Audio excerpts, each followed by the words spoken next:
Bonjour et bienvenue sur les clés de la réno. Vous vous lancez dans la rénovation ? Alors vous êtes au bon endroit.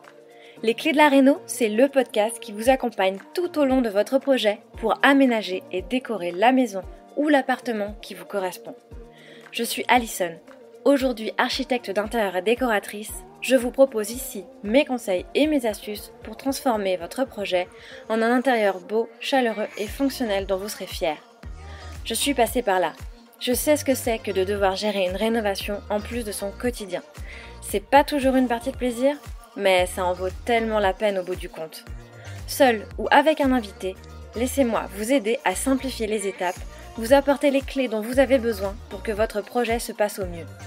Imaginez, vous saurez enfin par où commencer et comment faire les bons choix.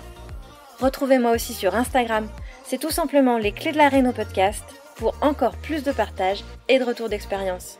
Allez, on y va ?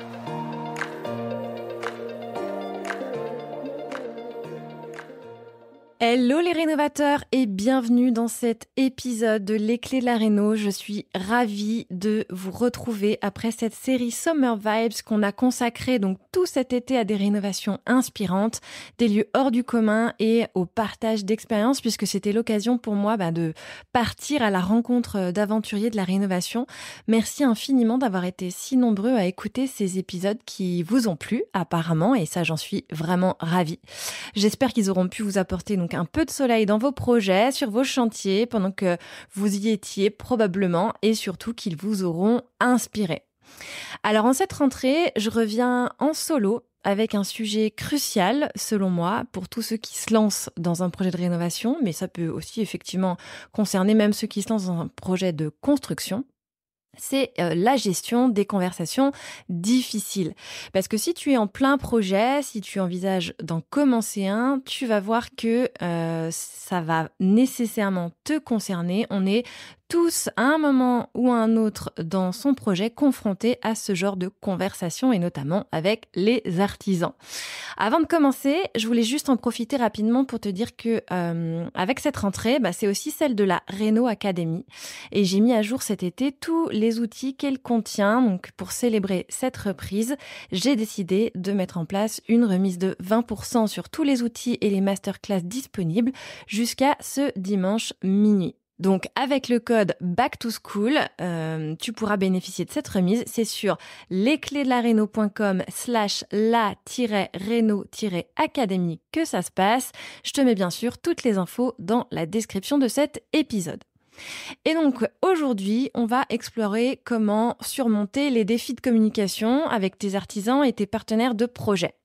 Ces discussions, elles peuvent être intimidante. Je sais de quoi je parle parce que je suis la première à être intimidée par ces conversations et à y aller plutôt à reculons quand je sais que je vais devoir remettre les points sur les i avec des artisans. Mais je suis assez convaincue qu'avec la bonne approche, finalement, on peut réussir à obtenir ce qu'on attendait. On peut tendre vers un compromis acceptable et pourquoi pas, finalement, transformer ces moments en opportunités personnelles, un peu de dépassement de soi et de satisfaction, à la fois pour soi personnellement, mais aussi pour son projet. Et au fur et à mesure de mon expérience et de mes projets personnels, mais aussi de mes projets clients, j'ai, on va dire, réussi à identifier un peu un cadre dans lequel j'aime me reposer pour préparer et affronter ces conversations difficiles parce qu'effectivement, j'ai pas un naturel à faire ça facilement, on va dire. Et très souvent, lorsque je parle avec des clients ou des rénovateurs, et surtout d'ailleurs avec les femmes, je constate cette peur un peu récurrente qu'on peut avoir, qui est celle d'affronter donc ces conversations difficiles, ces conversations délicates pendant la gestion d'un projet de rénovation. Et peut-être que toi aussi, tu te reconnais là-dedans, parce que effectivement, il peut être difficile pour certains d'entre nous de demander des comptes à quelqu'un, surtout quand c'est quelqu'un qui en face, c'est quelqu'un qui est assez sûr de soi, qui en impose ou qu'on se sent peut-être un peu malmené, laissé de côté, quand peut-être ton chantier est un peu abandonné par cet artisan absent qui a tendance à le délaisser. Parce qu'alors ça, je l'ai bien connu personnellement dans ma propre rénovation avant ma reconversion. On avait un maçon comme ça, il fallait l'appeler 20 fois pour le faire venir sur le chantier. C'était insupportable. Et avec lui, je peux te dire que j'ai eu quelques conversations compliquées pour réussir à obtenir ce qu'on attendait. Et pourtant, effectivement, si tu veux faire avancer ton chantier, il faut bien s'y coller à un moment ou à un autre et même sans doute à plusieurs reprises. Et donc, ignorer ces désagréments, ça peut se transformer en problème bien plus grave si on fait traîner les choses. Et tu passeras alors effectivement d'une relation assez fonctionnelle de travail, quand effectivement il y a quelque chose qui ne fonctionne pas, à une situation où là les choses vont s'aggraver et chaque interaction va devenir vraiment une source de frustration, voire de colère. Donc moi je t'invite à ne pas laisser la situation s'envenimer. Parce qu'effectivement, dans la rénovation, il suffit de peu pour qu'un petit oubli se transforme en montagne coûteuse, stressante et chronophage et que tu enchaînes du coup les retards liés à un petit problème qui aurait pu être résolu rapidement si tu l'avais fait remarquer dès le départ. Et ne pas aborder ces conversations difficiles dès le début, donc dès le moment où tu remarques qu'il y a quelque chose qui te questionne, qui t'interroge, ou ou peut-être que c'est peut-être naïf au départ, tu te dis est-ce que c'est vraiment comme ça que les choses doivent être faites ? Est-ce que c'est vraiment ça que j'ai envie d'avoir sous les yeux tous les jours dans mon quotidien, dans ma maison ? Et donc ne pas aborder ces conversations, c'est effectivement risquer que ces petits problèmes se multiplient et finalement deviennent ingérables. Et donc, retiens bien que même dans les projets les mieux gérés possibles, il y a toujours des conversations difficiles parce qu'effectivement, un projet de rénovation, c'est quand même très complexe. Il y a un nombre de personnes impliquées, souvent multiples, surtout si tu délègues tes travaux à de multiples artisans, de multiples entreprises. Et tu as beaucoup de décisions à prendre, ça je l'ai déjà dit. Les décisions, effectivement, elles arrivent tous les jours dans un projet de rénovation et ça va nécessairement rendre ces moments inévitables. Donc, il est crucial de s'y mettre, de savoir comment y faire face et surtout de les redouter le moins possible. Donc, si tu te reconnais un peu dans le portrait que j'ai dressé, si, comme moi, tu penses ne pas être doué pour ce genre de conversation, j'ai un peu ici recensé les conseils que je m'applique à moi-même et qui pourraient donc t'aider à aborder ces conversations. Donc déjà, la première des choses, c'est effectivement de changer ton état d'esprit, reformuler à toi-même ce que tu te dis dans ton fort intérieur. Si tu te dis constamment, si tu te répètes que tu n'es pas capable de gérer ces situations, si tu ne vas pas y arriver, si tu y vas avec la boule au ventre, effectivement, c'est quelque chose qui va s'auto-réaliser. C'est un peu comme une prophétie et on dit souvent, alors ça c'est du développement personnel, mais que ta pensée est ta réalité. Donc, au lieu de ça, effectivement, essaye de voir le verre à moitié plein et d'envisager cette conversation comme quelque chose qui va te permettre d'obtenir le projet tel que tu l'as imaginé et comme une opportunité d'apprentissage personnel, effectivement, aussi pour toi. C'est un défi, une chance de découvrir finalement de quoi tu es capable et surtout, lorsque tu es mise à l'épreuve, de voir comment tu vas pouvoir gérer cette situation pour aller chercher ce que tu as vraiment imaginé, ce dont tu as vraiment envie. Et ça, déjà, c'est la base, c'est crucial et c'est clairement pas le plus simple à réaliser, j'en suis bien consciente. Ensuite, un conseil que je répète aussi inlassablement, et c'est un conseil plutôt pratique là pour le coup, c'est de tout mettre par écrit dans la relation que tu peux avoir avec tes artisans à chaque rencontre, à chaque interaction. Dès que tu as une discussion verbale avec quelqu'un sur ton projet, prends des notes. Ça peut être tout simple, tu prends ton téléphone, tu ouvres ton application de notes et tu fais des bullet points et tu documentes chaque conversation de cette façon. Pourquoi pas, tu annotes aussi des photos et tu envoies une copie à la personne concernée à la fin de la conversation, à la fin du point que vous avez pu réaliser sur le chantier, donc avec l'artisan en l'occurrence. Et ces écrits, ils vont devenir effectivement une base solide pour suivre ton chantier, pour la gestion de ton projet et éventuellement une preuve en cas de besoin si tu as besoin de lui montrer qu'effectivement il y a 15 jours vous en avez déjà parlé, s'il y a 2 mois tu avais demandé à ce que soit fait telle ou telle chose et que ce n'est toujours pas le cas. Donc c'est tes écrits qui vont pouvoir justifier tes demandes.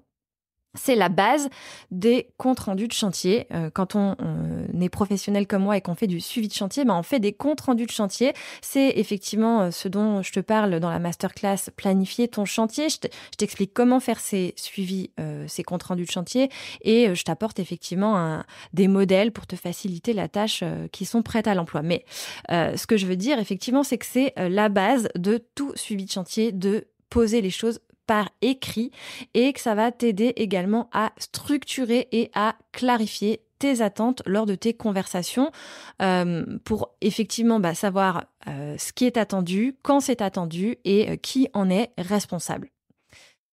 Donc n'oublie pas de le prendre en note et tout simplement d'écrire ces quelques informations. Et de les transmettre à ton artisan, parce que si tu gardes ça pour toi, effectivement, ça n'aura pas beaucoup d'intérêt. Ensuite, rappelle-toi que tu n'envisages pas ces conversations comme quelque chose de personnel. Ça, c'est la base de la communication non violente. Comme il s'agit de ta maison, effectivement, il peut être hyper facile de se laisser emporter, surtout quand la situation se répète et que tu as l'impression de redire inlassablement la même chose à ton artisan ou que tu as l'impression de lui courir après sans cesse et ça t'use. Effectivement, c'est quelque chose de fatigant, mais c'est aussi quelque chose qui va avec la coordination de chantier, crois-moi. Et donc, rappelle-toi que tout ce que tu dis, les critiques que tu peux être amené à formuler, elles doivent concerner le travail effectué et pas la personne en elle-même, si tu veux faire en sorte de garder cette personne motivée sur ton chantier. Choisis effectivement soigneusement les mots que tu vas utiliser pour éviter d'accuser directement ton interlocuteur, puisqu'effectivement, personne n'aime être mis en cause dans sa personne. Et par exemple, tu vois, on va préférer dire nous ne nous attendions pas à ce résultat. Voilà les attentes qu'on avait, avec peut-être une image pour montrer ce que vous aviez envisagé, plutôt que vous n'avez pas bien fait ci, vous n'avez pas bien fait ça. Ce travail et c'est vraiment du travail de cochon. Enfin, on fait un peu attention aux mots qu'on emploie et on essaye toujours d'aller plutôt utiliser le je, le nous pour expliquer en quoi ça nous met en difficulté plutôt que le tu, le vous pour aller mettre la personne face à son merdier, si on peut dire, et essayer de reformuler les choses pour faire en sorte de trouver un compromis acceptable dans le cadre d'une communication constructive. Ce qui va plutôt aider à réduire les tensions. Je sais que c'est pas toujours facile à réaliser et disons que dans la mesure du possible, c'est ce qu'il faut essayer de réaliser, de continuer à faire. Après, moi aussi, j'aime bien préparer ces conversations et pas y aller un peu comme ça à la fleur au fusil. Et avant de me lancer dans cette discussion, je prends le temps de réfléchir à ce que je veux dire, aux points que je veux aborder, je les pose par écrit et surtout, j'essaye, comme je viens de le dire, pas d'accentuer sur les choses qui n'ont pas été faites, mais sur le résultat que je souhaite obtenir. Et là, effectivement, pourquoi pas, je vais rechercher d'autres photos de réalisation qui vont montrer pourquoi c'est important, quel est le niveau de détail attendu et précisément ce que je souhaite qu'il soit réalisé. C'est aussi anticiper les objections, les réactions de l'autre partie, donc de l'artisan, pour m'aider déjà à rester concentrée sur la conversation et peut-être peut-être rebondir, voir comment préparer des solutions, préparer un compromis que je pourrais trouver acceptable pour montrer que je peux être flexible, mais je suis aussi déterminée et que la solution qui m'est proposée, c'est pas celle que je suis prête à accepter, mais que moi, j'ai quand même réfléchi à une solution et c'est celle-ci que je souhaite qu'il soit mise en œuvre pour finalement aller vers le résultat que j'imagine, même si c'était pas la mise en œuvre qu'on avait anticipée au départ du projet. J'espère que je suis assez claire sur ce point. Ensuite, effectivement, je vais te dire de choisir le bon moment et le bon endroit. Alors, le bon endroit, en général, c'est, en règle générale, sur ton chantier. C'est quand même plus facile de parler des choses quand on les a sous les yeux. Mais le bon moment, surtout, c'est important. Le timing, le contexte de cette conversation peut faire toute la différence dans la sortie, le déroulement de ce genre de conversation. Il faut vraiment choisir un moment où on sait que l'interlocuteur est disponible, il est réceptif et surtout pas en public. Si cette conversation, elle a lieu devant d'autres personnes et notamment devant d'autres artisans, c'est certain qu'on va prendre le risque de braquer la personne parce que elle veut pouvoir garder la face, elle veut pouvoir garder aussi une réputation dans son milieu professionnel et donc il est préférable d'avoir cette conversation en tête à tête.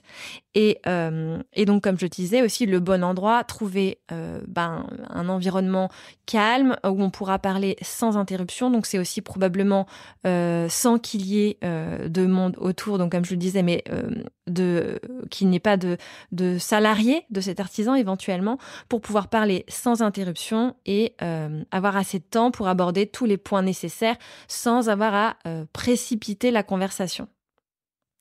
C'est aussi donc garder son calme et une écoute active. Donc ça va aussi avec le fait que faut bien se rappeler que on doit envisager les choses de façon non personnelle. Et je sais que c'est facile de se laisser emporter quand il s'agit de son projet de maison, son projet d'appartement, son projet de cœur, là où on va construire son nid, et poser sa famille éventuellement. Je sais que les émotions peuvent prendre le dessus parce qu'on est aussi tiraillé par des considérations budgétaires ou de temps. On peut avoir des contraintes effectivement de planning qui nous imposent effectivement de limiter les retards et ça peut faire un brouhaha dans notre tête et qui va nous faire perdre notre calme. Mais dans le cadre de ces conversations, je sais aussi que il est nécessaire de garder son calme. C'est vraiment essentiel si on veut réussir à obtenir le meilleur compromis possible. Et surtout quand on veut éviter la rupture, parce que le moment où on atteint la rupture avec un artisan, c'est qu'on va risquer un abandon de chantier. Et un abandon de chantier, c'est compliqué administrativement, juridiquement, pour reprendre le chantier avec un autre artisan, c'est une perte de temps, assurément, c'est une perte d'argent probablement.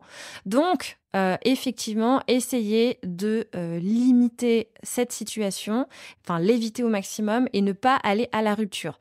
Donc, garder son calme, essayer d'avoir une écoute active, respirer profondément pendant cette conversation compliquée, garder un ton de voix posé, c'est important. Montrer qu'on prend en compte les préoccupations de l'autre en reformulant ses propos, en hochant la tête, en allant poser des questions pour comprendre pourquoi c'est si compliqué, pourquoi finalement parfois nos attentes sont irréalisables. Alors en soi, je te le dis, il n'y a jamais de choses irréalisables, on trouve toujours une solution technique. Mais l'idée, c'est vraiment de montrer qu'on est prêt à collaborer, qu'on est prêt à trouver une solution qui convienne à tout le monde.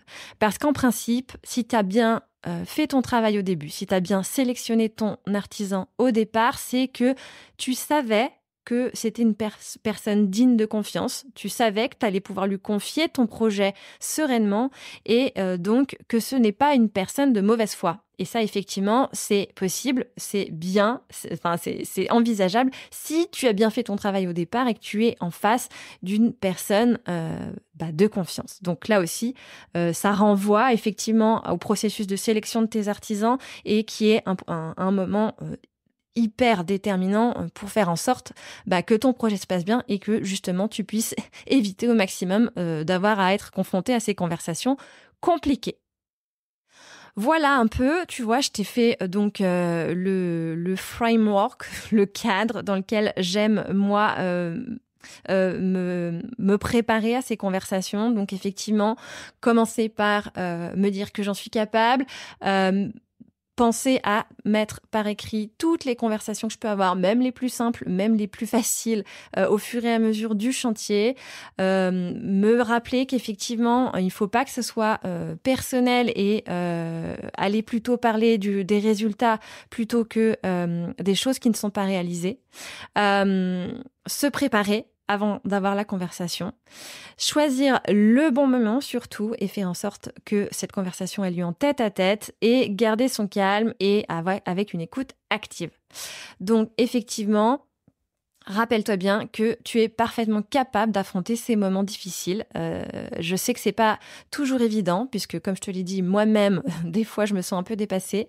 Mais si c'était pour défendre un proche, je suis sûre que tu n'hésiterais pas une seconde à intervenir.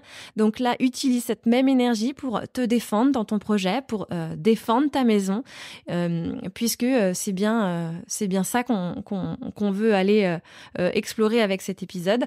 Et on est arrivé à la fin, déjà. Donc j'espère que c'est un épisode qui t'a plu, qui va te permettre d'envisager les conversations difficiles sous un nouvel angle ou qui va te permettre de te donner la force d'y aller plus sereinement, puisque ta future maison dépend de toi, elle dépend de toi pour devenir une réalité, tu es le moteur de ton projet, j'aime te le dire aussi régulièrement. Et donc si c'est le cas, si cet épisode t'a plu, n'hésite pas à me le dire, en quoi il aura pu t'aider, partage-le autour de toi ou sur Instagram. Je te remercie de ton écoute évidemment et je te dis à très bientôt. Si vous avez écouté jusqu'ici, c'est probablement que l'épisode vous a plu. Alors n'hésitez pas à en parler autour de vous, amis, famille, tous ceux qui rénovent sont les bienvenus. Vous pouvez aussi évidemment laisser un commentaire sur Apple Podcast ou une note 5 étoiles sur Spotify. Et si vous souhaitez être informé des prochains épisodes, n'hésitez pas à vous inscrire à la newsletter ou à me suivre sur Instagram. Le podcast, c'est fini pour aujourd'hui, mais je vous dis à très vite pour un nouvel épisode.